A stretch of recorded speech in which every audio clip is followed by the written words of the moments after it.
Hey everybody, David Brewster here again with Late Night Lessons, and this is another installment of Chordplay. This is Finding Funk Guitar Chords. There's a secret to funk rhythm guitar, and it's the three S's, as I like to call it. And that's strumming, that's scratching, and that's sliding. And if you look historically at great funk songs and great funk rhythm guitar parts, they're gonna have normally one of those three elements, if not all three, combined together, and they deliver this exciting kind of punchy rhythmic percussive sound that's basically the trademark of funk guitar playing. What you think of when you hear funk guitar, it's that, it's those three elements together. So as we kind of unfold some of these chords and get going, just realize we're going to start strumming a lot, which is basically based around 16th note patterns normally. There's going to be a lot of muting, which is going to be happening with both the strumming hand or the pick hand, and also with the fret hand. And we're going to be doing basically, well, it's known as Jimmy Nolen's chicken scratch, where you're scratching the strings, you're muting the strings, and you're percussively kind of hitting chords, in odd places and accenting chords, on downbeats and offbeats, and kind of some weird nooks and crannies in the song or in the rhythm. So it is a challenging music style. I'm not gonna lie about that. It's like, no, this is not necessarily the easiest for a lot of people because it involves very steady and accurate rhythm, very steady and accurate muting, and just this kind of buttery, funky, skanky, sweaty sound that's kind of hard to just grab. It's not like banging out, some power chords or, picking through, a bar chord or something. It's like, no, this is like demanding. It's almost like you're playing guitar, but you're almost always kind of, doing something so rhythmic it almost feels like you're playing drums at the same time. So it's difficult. So the three S's, don't forget, strum, scratch, and slide. The first chord we're gonna play with is an E9, and this is definitely the lifeblood of funk rhythm guitar. And it doesn't necessarily have to be in the key of E. I mean, you can move this chord shape around and find, ninth chords all over the fretboard.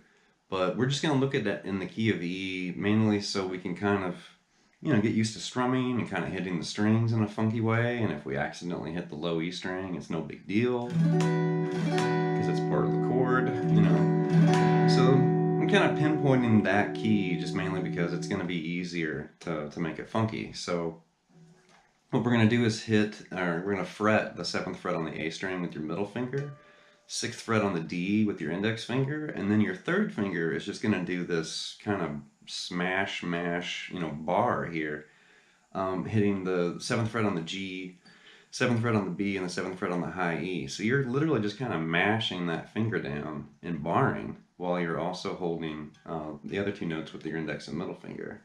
So, the most important part of that chord, honestly, is that top part, the barred, mash and smash. Because we want those three notes of the chord, D, F sharp, and B. We want those three notes to come out, right? Now your index finger on the 6th fret there, you're playing a G sharp. That's an important note too, but really that top part is mega important, and we're going to talk about that later. And then obviously the root notes there with your middle finger. And so when you hold that down, like in your mind, if you're a rock or metal guitarist, I want you to think of that chord like a power chord, but instead of, something like this, I want you to think of it more, like that. Funky, it's kind of jazzy, kind of funky. It's like, whoa. It doesn't sound like, a Sabbath riff. It sounds, kind of mellow, like the Beverly Hillbillies is getting ready to go to a commercial, right?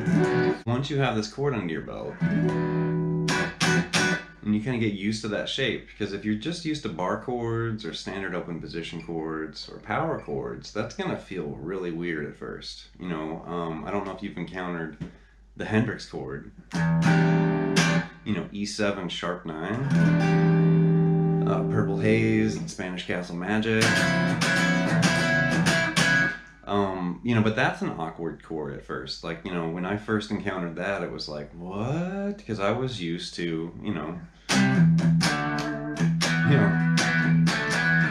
the never-ending rock and roll riff. But I was used to that, you know, or this.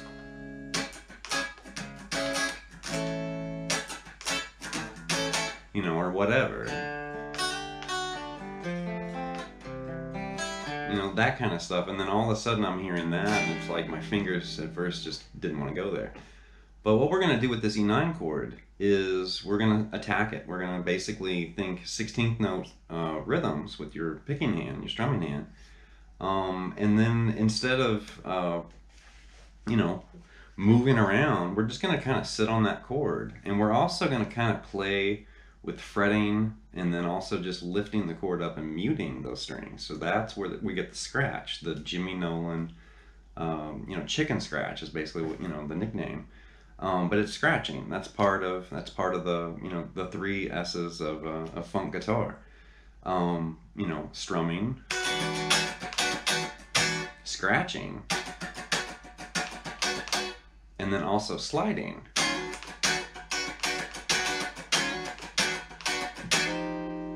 You know, if let me turn it up a little bit there, but yeah, if you combine those 3 things together, you suddenly have this really authentic, funky sound, right?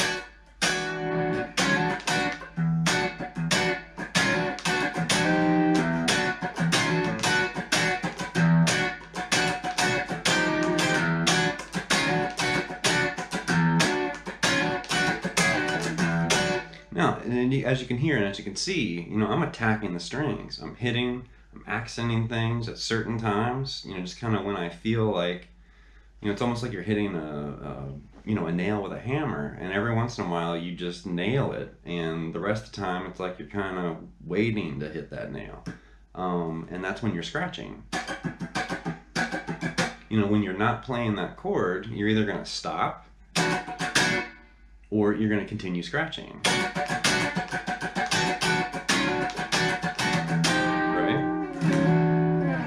Alright, so we've done a lot in the key of E. So just to get our ears, you know, give our ears a little bit of a break here, let's just move to the 4 chord just to mix things up and, you know, kind of release that E that we've been, you know, banging on here for a while. So let's just move to A, right? So, you know, in the grand scheme of things, you know, we've got E9, which is functioning as the 1. We're going to move to the 4 chord, which is going to be some sort of A7, you know, A9, or however you want to do it. But let's find like a really cool, we could use, you know, that, but a funk guitar player really wouldn't be using like a bar chord, you know, and I kind of was wanting to use that as an example, is that's not a good choice for, you know, following this. And this is kind of an interesting way, like the approach of, you know, what would the next chord be? Well, it would be A, or A7, I guess, to be a little closer. But let's not play A7 like that. And let's definitely not play it like this, because that's not going to really work unless the song just happened, you know, magically. It was like, that's the best chord choice, you know, for this song. But, no. What we're going to do is we're going to play with it like this. Okay, whoa, you know, different sounding A7. You know, we're thinking Jimmy Nolen, you know, we're not thinking, you know, we're not playing like a Weezer tune or something. We're thinking Jimmy Nolen, those higher chord stabs. So we found this A7 chord, which is pretty tasty. That's nice. And what we're going to do is we're going to flirt with the 10th fret, which is the note D right there, and that's going to change this to an A7 sus4. Okay. And if you want a better, you know, a better visual of what we're doing, just think of a cowboy A, and we're just basically moving up to that D note, right?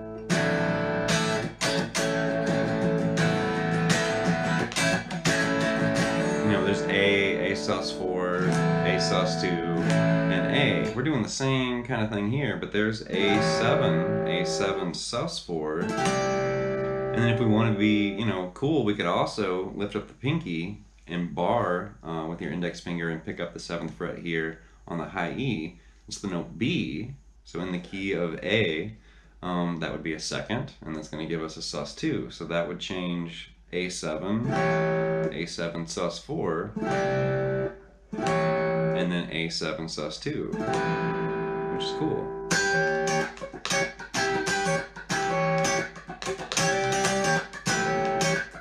The next thing that you should do once you've learned some of the techniques, you've learned a few of the chords and some of the moves, you know, and then, you know, kind of start finding some of these, you know, different shapes and start moving around the fretboard, you know, and finding all these different ways of, you know, putting these things and sounds together. You know, you should start looking at some songs and start noticing some of like the actual parts these guitarists have played. You know, you can spend some time with Jimmy Nolen, with James Brown's music, or Sly and the Family Stone, or whoever, Prince, or you know, anybody really. So you can mine the '70s. You know, there's Earth, Wind, and Fire, and the Meters, and Isley Brothers, and I mean, there's a ton of stuff. Highly recommend Funkadelic. Funkadelic's one of my favorites, but they're more kind of rock funk or funk rock. Because I mean, Eddie Hazel is basically like the second coming of Hendrix, you know, to some guitarists, and I mean, he was exceptional. You know, he wasn't Jimmy. You know, there's only one Hendrix, but anyway, you know, there are a lot of songs that can kind of show you, you know, how to put all this stuff together and kind of pick up the pieces, and you know, pun intended. And, you know, a really good song I would recommend checking out is the song Cut the Cake by Average White Band, who also did the song Pick Up the Pieces.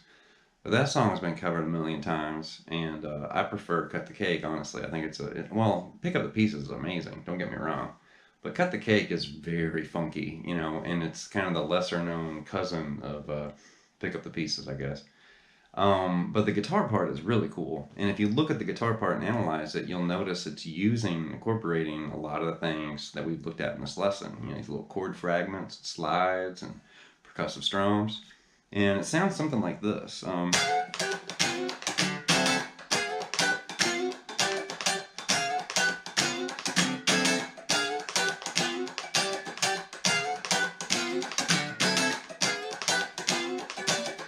Now, as you get used to, you know, using these little pieces of chords, you know, and sliding around and, you know, combining different positions, as you can see, like funk guitar it's really fun. It's challenging too, because you got to keep this, you know, groove, right?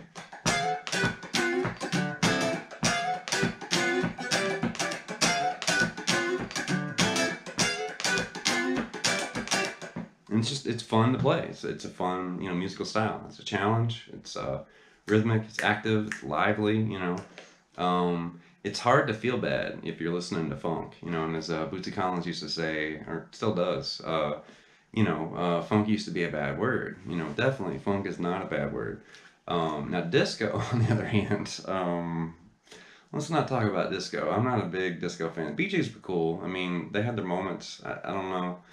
I can only take so much of that before I want something else, you know, but it's very funk light, you know, or diet funk or something. There's a lot out there. I mean, if you really start to look at funk, I mean, there's funk rock, there's funk jazz, there's funk pop, there's, you know, a whole bunch of stuff. You know, there's funk metal out there, so, which is pretty cool. But anyway, that's it for this. So if you have any questions or anything, leave me some comments, send me a message.